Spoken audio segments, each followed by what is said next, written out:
Comprehensive lecture. Just as a disclaimer, it is going to be a basic introduction to the essential anatomy points during your anesthesia or ear, nose, and throat rotations. So let's begin. We have an unlabeled mouth here. We see our lips, which are being retracted by our retractors. You see our superior labial frenulum, followed by the gum or the gingiva. You've got your central incisors, the lateral incisors, your canines, your premolars, and your molar teeth.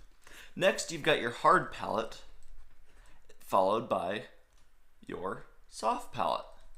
So your hard palate is going to be anterior part of the mouth, while your soft palate is going to be the posterior portion of the mouth. Next, you've got the uvula, which dangles down from the top of the roof of your mouth. And you also see some pillars. So during your anesthesia or ear, nose, and throat rotation, you may be talking about the pillars. Let's label these. This is going to be your palatoglossal pillar or arch, palatoglossal arch. In between your posterior arch, which I'll cover in just a second, you're going to see a tiny little mass of lymphoid tissue. This is going to be your tonsils. So if you have a tonsillectomy, this is going to be the tonsil that gets removed, or a collection of lymphoid tissue. Next, you've got this posterior arch in the mouth. This is going to be your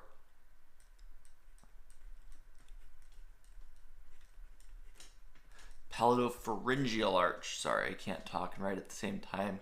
So your palatopharyngeal arch is going to be in the posterior portion, while your palatoglossal arch is going to be the anterior portion, with your tonsils in the middle. Now, how did we get that name? Palato, so palate, so soft palate, hard palate, so it's closer to the palate. Glossal, so tongue related. Remember, the tongue's in the anterior portion of your mouth, while your pharynx, so pharyngeal, is going to be in the back of your mouth, so that arch is going to be further back. And then once you see kind of this structure here, which I'm kind of pointing to, that is going to be your pharynx, or the posterior portion of your mouth. So let's advance further back. Here we see all the same things that we just saw. We saw our hard palate, we have our soft palate, and then we get back to our pharynx.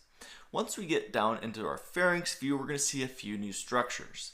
During your anesthesia rotation, you're going to hear about the vallecula. It's not labeled here, but I do want to point to it. It's a space that's right in the posterior base of the tongue, between the base of your tongue and your epiglottis. So